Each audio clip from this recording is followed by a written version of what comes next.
Alors, j'ai envie de tenter un petit truc, je sais pas trop ce que ça va donner. J'ai pris un peu ce tweet-là au hasard. J'ai pas tellement envie de donner mon avis sur le sujet. Enfin, je peux. En fait, j'ai surtout choisi ce tweet parce que la domestication des animaux, ça me paraît être un sujet suffisamment compliqué pour qu'on puisse pas avoir d'avis très tranché facilement sur les questions qui se soulèvent. Je vais pas forcément donner le mien.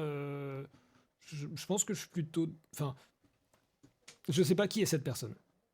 Je suis tombé là-dessus par hasard. Mais je vais juste parler de la façon de discourir et cette façon particulière de s'exprimer que j'associe quand même pas mal à Twitter en particulier. Euh, C'est-à-dire, là, j'ai acheté mon chien en élevage parce que comme ça, j'ai pu choisir sa race. Si vous ne voyez pas le souci de cette phrase, je suis désolé pour vous. En fait, ce que ce tweet dit, c'est je ne suis pas d'accord avec cette phrase, mais plutôt que de le formuler sous la forme je ne suis pas d'accord avec cette phrase, la personne va dire, enfin, va sous-entendre je ne suis pas d'accord avec la phrase, et si vous n'êtes pas d'accord avec moi, c'est que vous êtes bête. C'est comme ça que je le comprends. Je suis désolé pour vous, c'est parce qu'il y a un problème avec vous.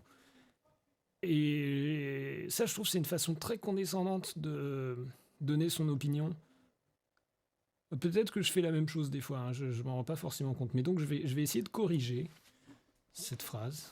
Je crois qu'on peut faire comme ça, explorer. Et là, je dis, euh, je pense que la phrase hein, pose un problème, quoi, le souci. Enfin, ouais, pose un problème. Comme ça, là, ça invite plus à la discussion. On peut lui demander, mais quel problème? Voilà. Je continue. Ça, c'est une auto-citation. Déjà de base, vous considérez que c'est un droit divin d'adopter un chien, et ce n'est pas le cas. Du coup, le besoin de l'adapter à votre rythme de vie conduit à vouloir des chiens à la carte, donc des élevages de race pure, donc eugénisme. Ce raisonnement est fucked up. Euh...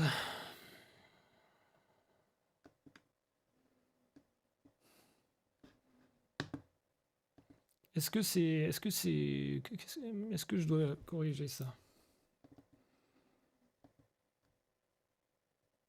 Déjà de base, vous considérez que c'est un droit divin d'adopter un chien. Je sais pas si le mot divin. Bon, je le laisse, mais. Je le laisse, mais il me pose question quand même. Ce raisonnement est fucked up, en tout cas, il y a des gens qui pourraient le soutenir, donc je vais au moins mettre me paraît. Me paraît fucked up.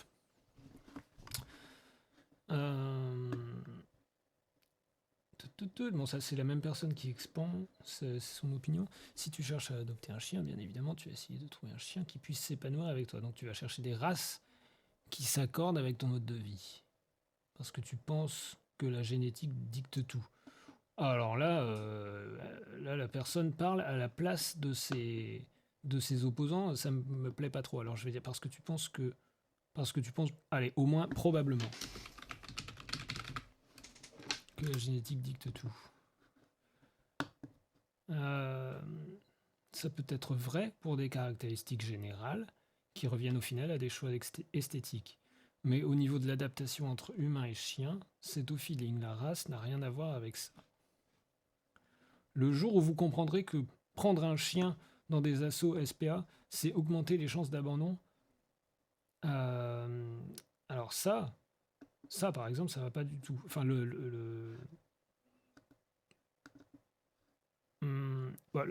je parle pas de l'opinion en elle-même, hein, qui au passage me paraît assez douteuse, mais je sais pas de ça que je parle. C'est juste le jour où vous comprendrez que prendre un chien dans des assauts, non, je pense que, je dirais que prendre un chien dans les assauts, c'est augmenter. Ou alors, à la limite, si la personne est vraiment sûre d'elle-même, elle peut dire j'ai lu des statistiques, je sais pas si c'est vrai, hein,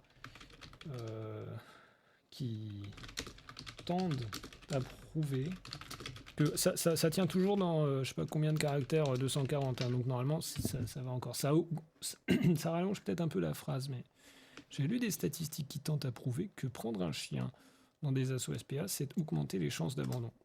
Ça me paraît un peu mieux. Explique là, parce que je ne comprends pas le raisonnement. Oh, ouais.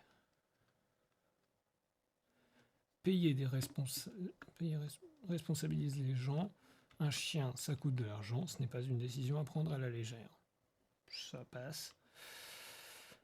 Ouais, je vais lire ce truc jusqu'au bout. La SPA n'est pas assez sérieuse sur leurs dons d'animaux. N'importe qui peut aller adopter alors qu'ils n'ont pas les moyens ou pas assez de connaissances, alors qu'un éleveur choisit à qui il donne et peut... Ah oui, il choisit avec un T. Est-ce que je corrige les fautes d'orthographe? Ouais, là, j'ai pas fini si je commence à faire ça. Mais bon, je prends mon métier très à cœur, alors choisis. Il y en avait d'autres en plus que j'ai laissé passer avant, là, je crois. À qui il donne? Allez, vas-y. Ah non, par contre, je déteste ça, Twitter, tu m'as fait cliquer. Est-ce que j'ai perdu mon... Ah non, j'ai perdu toutes mes... Allez, je corrige tout. Voilà, et c'est ça, c'est pour ça que... Là, il faudrait un bouton commit pour que... et je ne sais pas si ça existe, ça, un plugin comme ça, Firefox, pour que quand je fais... je vais faire une petite flèche. Cette phrase... Non, je ne vais pas faire une petite flèche, on pourrait mal le prendre. J'ai un problème. J'ai un problème, j'ai...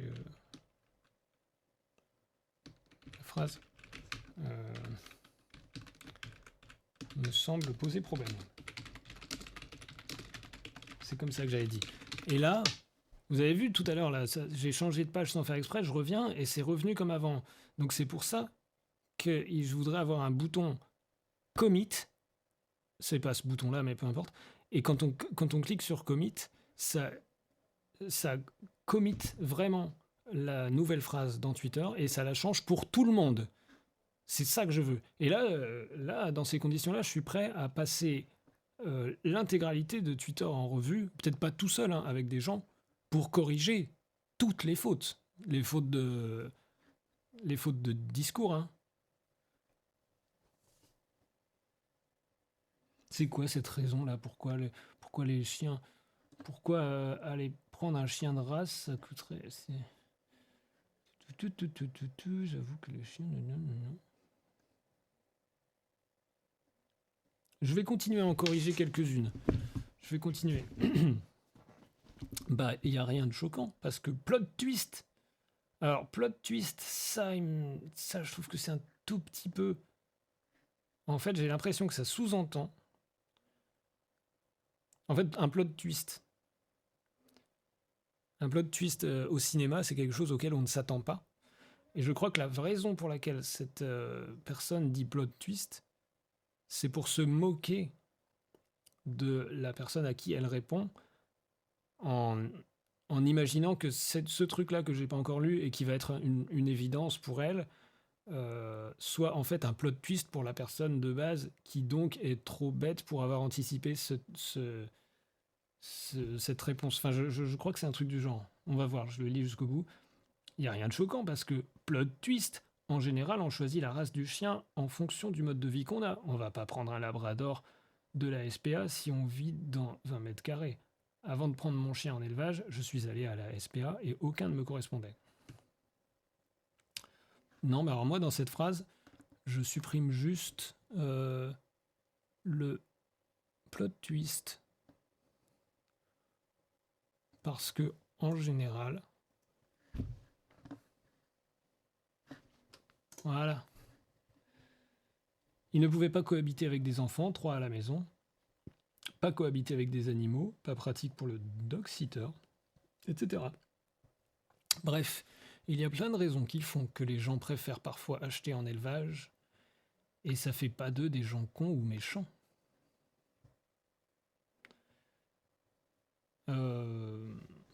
Ouais.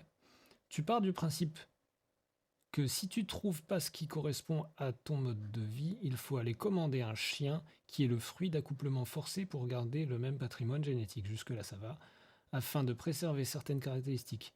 Avec tout ce que ça génère sur sa santé, cette phrase, elle est bien. Et donc, tu acceptes de financer des gens qui jouent à Dieu pour pondre un être parfait pour toi, juste pour que ça corresponde à ton train-train, sans te questionner sur la pertinence d'avoir ou non un chien au final.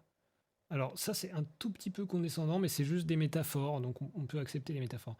Et c'est mon raisonnement qui est bancal. Ça, par contre, c'est hyper... il faut pas dire, et c'est mon... Alors déjà, les métaphores, des fois, j'ai un problème avec, mais... Et c'est mon raisonnement qui est bancal, il faut pas dire ça. Il faut dire... Je pense que ce raisonnement est plus bancal que le mien. Point. Il me semble que c'est un peu mieux comme ça. Mais il y a aussi des élevages très bien sans ce genre de pratique. J'ai eu 2 chiens de la même race, de 2 éleveurs, de 2 élevages différents. Et ce sont des amours. Une est morte de sa belle mort, mais aucun subit changement génétique puisque c'est un droit de vouloir un chien. Quoi ? Changement ? Mais non, mais les changements génétiques, elle parle de la domestication, c'est des changements qui ont lieu depuis... je suis pas sûr de comprendre. Deux chiens de la même race, des élevages, tiens. Aucun subit de changement génétique. Ben, ils ont... Enfin, ouais. Tant que l'animal recevra l'amour qui lui est dû...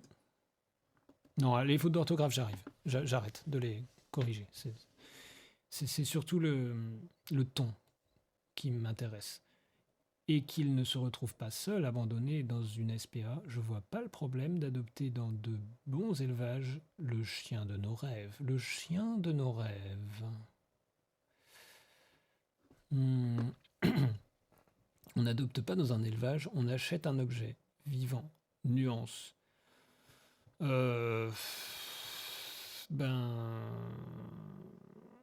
Étant donné que les deux sont discutablement synonymes, est-ce que c'est pas... Ouais, non, mais je sais pas quoi penser de cette phrase. Qui sont les plus dégueulasses ? Ceux qui achètent un chien dans un élevage, quitte à y mettre le prix pour pouvoir offrir tout l'amour qu'ils ont à donner, ou ceux qui vendent les chiens pour se faire du fric ? Arrêtez un peu de juger tout et tout le monde. Merde, quoi.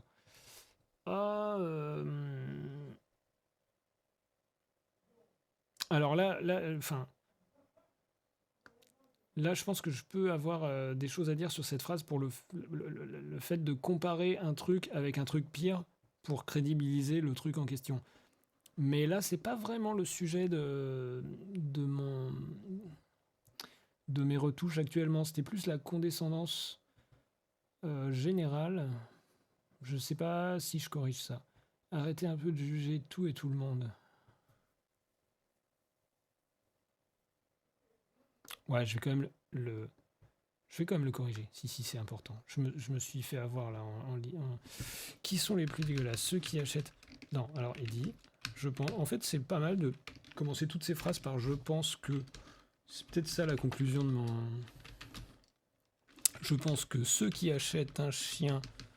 Alors, il y a un sous-entendu. Donc, je pense que ceux qui vendent les chiens juste pour se faire du fric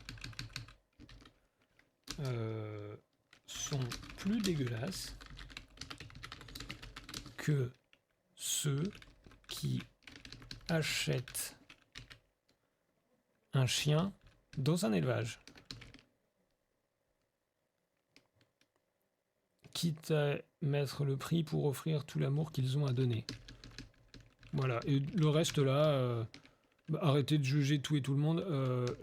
Allez, je pourrais dire, je pense que ces derniers, parce que c'est ça, que ces derniers ne devraient pas être jugés. C'est ça l'opinion de cette personne, je pense que c'est ça. Qui est d'ailleurs la duchesse d'Aquitaine, visiblement. Tant qu'il y a des gens pour acheter, les gens continueront à se faire du fric sur le dos des animaux. C'est juste ça le problème. Euh, Bah, c'est juste ça le problème. Ouais. Elle pense que c'est l'unique problème. C'est pour ça qu'il y a de moins en moins d'élevages en France. Bon, j'arrête avec ce thread-là, mais je continue. J'ai récupéré ma chienne chez quelqu'un qui l'a achetée en élevage, gardée 2 mois, mais finalement la race ne lui convenait plus parce que, oui, surprise, un labrador s'agrandit. Alors là, oui, surprise, c'est une façon de... C'est un petit peu le même truc qu'avec Plot Twist tout à l'heure. Les gens sont pas aussi bêtes que tu le... Enfin, en fait, là, en l'occurrence, on peut quand même s'attendre à ce qu'un labrador grandisse. Mais bref, c'est peut-être plus compliqué que ça. Parce que le labrador... Parce que le labrador, le chien qui était un labrador, avait grandi. Ouais, c'est beaucoup moins classe dit comme ça, mais il faut faire l'effort de ne pas être classe dans certains cas. J'ai retrouvé mon chat dans la rue et c'est lui qui a pu me choisir. Oui, ça doit arriver ça. J'en profite pour partager de la douceur. D'accord. Si c'est par rapport à la dernière vidéo de Marie Caméléon, je suis désolé, mais elle n'a jamais dit ça, point d'interrogation. Ou alors, il va falloir...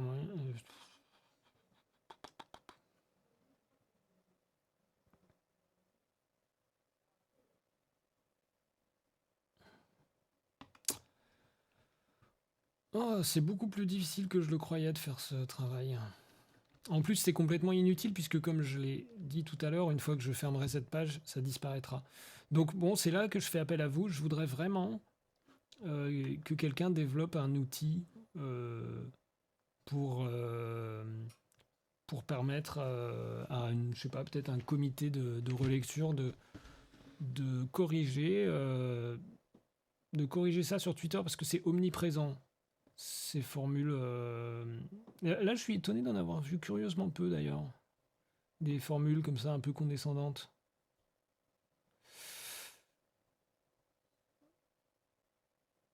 Bon, enfin bref, voilà. Mais encore une fois, si j'ai fait ça, là, c'est vraiment pas pour parler des chiens en eux-mêmes, même si c'est un sujet dont j'aime beaucoup parler.